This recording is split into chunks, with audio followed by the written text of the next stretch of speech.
kamukha nga po ni Mr. Bentiboy, dumaan din po yan sa mga pagsubok ng araw. Kumbaga, sariling sikap, bahala siya, bahala ang kalingap. Mga supporters nag-aaway-away, nagpaparinigan, pinupuri yung isa, sinisiraan yung isa. Pero bandang huli ho, si Mr. Bentiboy, pinakita niya na siya po ay kalingap pa rin. Tapos nasaktan din ako dahil sa kabila po ng mga tulong po ng kalingap sa mga beneficiary, na sobra-sobra yung nasaktan ako sa tuwing na nanonood ako yung mga lalo na yung nagpatulpo sa oras ng kasal ni Kakay.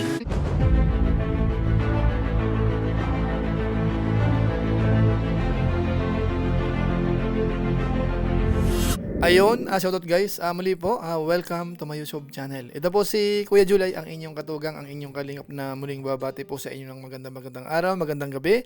Sang paaligman po tayo ng mundo naroroon at sa araw na ito, panibagong vlog po tayo. Pag-uusapan po natin ngayon yung patungkol po kay Mr. Bentiboy Vlog at saka po yung kanyang asawa na meron pong sakit na cancer. Pero syempre po, highlight po natin si Mr. Bentiboy. Masasabi po natin na siya po ay certified kalingap. Kasi siya po ay dumaan din po sa mga pagsubok, mga bayan po natin. Pag-usapan po natin yan maya-maya ng konti. Pero bago po yun, siyempre, paalala mo na si Kuya Julay, baka sakaling meron po ditong hindi nakasubscribe sa ating YouTube channel, wag natin kalimutan, Julay Paunhil. Tapos, pakipindot lang po yung notification bell button para lagi po tayong updated sa aking mga video upload. Tapos yung ating Facebook page po, Julay Paunhil 2.0, pwede po natin i-follow at saka po pwede pong i-like. So maraming salamat po sa inyong lahat. At kung okay lang, pakisuportahan po sina Kuya Bal Santos Matubang, Kalingap Rab, at saka po yung mga Lingap partners. So maraming salamat po sa inyong lahat. Ngayon tuloy na po tayo, pag-usapan na po natin. Itong patungkol po sa isa sa mga kasamahan po natin sa Team Kalingap. Si Mr. Bentiboy Vlog, wala nang iba. Dahil siya po, doon po sa mga matatagal na po sa Kalingap, hindi niyo po yan makakalimutan. Dahil siya po ang una, sa natatandaan ko po, nakasakasama po ni Kalingap Rab. At saka siya ho yung unang lumaki ang channel po dito po sa Hanay ng Kalingap. O kaya yung mga naging Lingap partners. Sa part po ng K-Boys, parang siya po ang una. Siya po ang nagkakatiwalaan. At saka po siya po yung unang nagbablog. At lumaki po kaagad yung kanyang channel. At siyempre po, sa mga natatandaan po natin, si Mr. Bentiboy Vlog po, o kaya si Jason Saldua, ay nagkaroon din po yan ng konting issue sa Kalingap. Nung dumadami na po yung mga supporters, sponsors, pati po yung mga ilan sa mga sponsors, talagang gusto rin po siyang ihiwalay. At nagkaroon po yan ng konting issue na si Mr. Bentiboy po, lalo nung nagsarili na po yan. So hindi ho may iwasan, may mga issue. Nakala nga po natin noon, as in hiwalay na po siya. At pati po yung ilan sa mga supporters, nag-aaway-away na ho. Para bang ang dating, iba si Mr. Bentiboy, iba rin po ang Team Kalingap. May sinasabing papuri kay Mr. Bentiboy na hinahanap naman po sa Kalingap nung ilang mga supporters. Pero ang maganda po rito, mga kabayan po natin, si Mr. Bentiboy Vlog mismo, hindi niya sinakyan yon. Kung paminsan-minsan, nung time na yon, parang nanahimik lang siya, parang okay lang. Pero ang kainaman po sa kanya, hanggang ngayon, pinakita niya na siya po ay may utang na loob pa rin po sa Team Kalingap. Kaya hanggang ngayon ho, hindi siya nahihiya na lumapit sa Team Kalingap. Yun nga po sa topic natin, humingi po siya ng konting tulong sa Kalingap at siya po ay pinagbigyan. Siguro po panoorin po natin itong short clips na ito nung siya ho ay na-vlog pong muli ni Kalingap Rab. Hindi ko ni-expect na ganun yung magiging resulta. Sa ganung sitwasyon na magkakaroon siya ng cancer, stage 3. Grabe. Ito mo lang naalaman? Nalaman. Kaya yung nabigla ako kasi malakas kasi yun grabe din yung sa trabaho. Stage 3 cancer. Stage 3. Okay, 3B. Sa ovary. Tapos napalo nga ako dun sa post ng anak ko na sabi ng anak ko kasi ma-undergo siya ngayong week, as soon as possible daw kailangan mag-radiation. Kailangan ng 2 buwan straight, Sabado Linggo lang ang pahinga. Kailangan dun mag-stay sa Naga. Mula to sa ating YouTube channel, sa Team Kalingap. Pagpasensya mo na to, Ken at Kuya Jason, At sa ngayon ito lang yung kaya natin pang ibigay kasi nagbabalik pa lang naman tayo sa at least kahit paano, thank you mga Kalingap at unti-unti nang bumabalik yung sigla ng ating YouTube channel. Mas marami pa tayong matutulungan at mapapabahayan. So Ken, para sa inyo, yung mama mo at salamat din kay Kuya Jason. Ito ay 25,000. Ayan. 25,000 yan ko nang bahala. Mga kailangan nyo. Makatatag. Ano yung gusto mong sabihin unang-una kay Kuya Jason?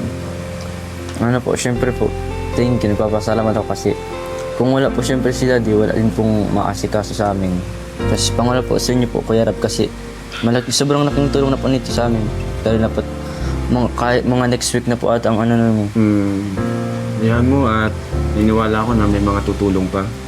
Sana may tumulong pa po mga kalingap. Yan, sa mga gusto pong tumulong, kahit kontakin na lang po si Kuya Jason. Or pwede naman po ako, yung FB page ko na Kalingap Rab, o yung mga kasamaan ko sila Kalingap Ray, pwede nyo na pong kontakin.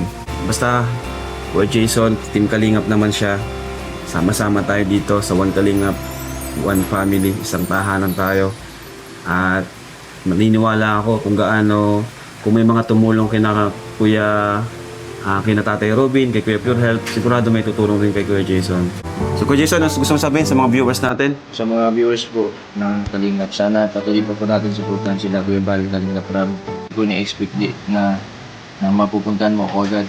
Nag-isip ko kanina, kagabi, di ako makatulog kasi yung naisip ko.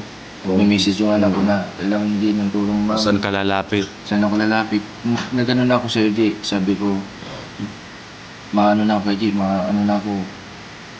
baka sakali ulit. Sabi ko ganun. Kaya sa mga viewers po, salamat po. Sana wag po mga nag-ano po ng negative po sa Kalingap. Sana iwasan na po natin kasi una-una, ang mga naapektuhan po din yung mga nangailangan at mas marami pa po nangailangan na tinutulungan pa po ang Kalingap. Sana magkaisa na lang po sana tayo. Yeah. Kung ako nga po, kung tutusin po, wala man po sa amin mawawala kung mawala po ang channel namin. Pero inisip din po namin yung mga tao pong umasa. Kahit po sa maliit na halaga, sa panahon po ngayon talagang hirap. Salamat sa Kalingap. Kaya sabi ko nga, hindi matutumbasan yung pera.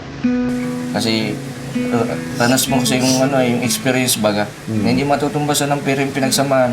Dahil lang alukin ka ng pera na tatalikod ka. Kung ano po yung sana pagkakailangan natin kaila Kalingap Rab kay Kuya Bal hanggang sa huli, sana ganun pa rin tayo. Kahit hindi natin sila panoodin, sana wala man tayong masabing masama. Kasi nung makilala natin sila, maayos naman po yung pagtanggap sa atin. Kaya nga yung nasaktan ako sa tuwing na nanonood ako, Jay, yung lalo na yung nagpatulpo sa oras ng kasal ni Kakay. Nandun ako sa loob. Hindi pa nagsisimula yung kasal. Kinakausap, nag-interview pa kay Kuya Bal sa tulpo na dapat ay special occasion yun sa kanyang anak.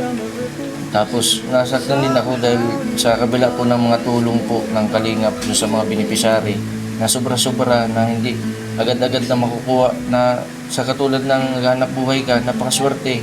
Marami naghahangad na magkaroon ng blessing. So yan mga kabayan po natin, si Mr. Bentiboy Vlog po, yung kanyang asawa, bagamat hiwalay na po siya, may matinding sakit ho at nangangailangan po ng tulong.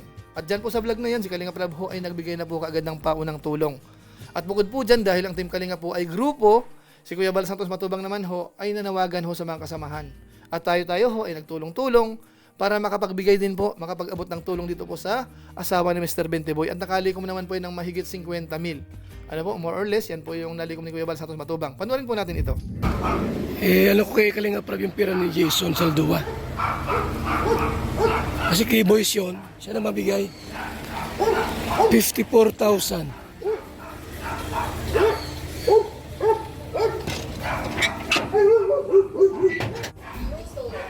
Ano? Halika sandali.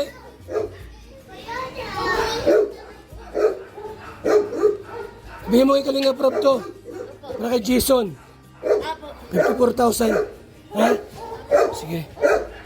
So yan mga kabayan po natin, yan po ang Team Kalingap. Kahit pa paano ho, pag may nangangailangan, maganda po ang pagkikisama, lumalapit sa Kalingap, walang mga pautot, walang kung ano-anong mga pakulo, walang mga parinig kung ano-ano mga bayan po natin, yan po ay natutulungan.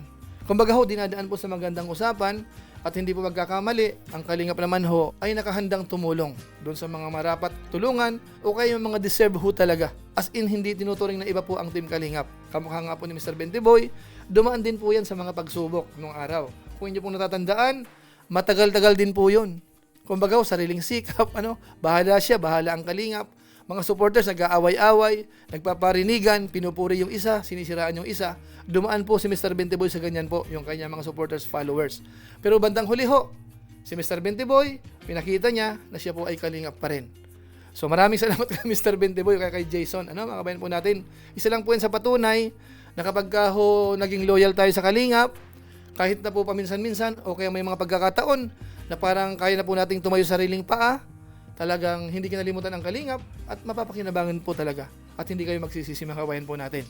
So sa pamamagitan po niyan, pansamantala, si Kuya July po ay magpapaalam po muna at kita-kita ulit tayo sa mga next vlog pa po natin, mga live stream natin. At kung inyo naman po itong nagustuhan, baka naman po pwedeng i-share.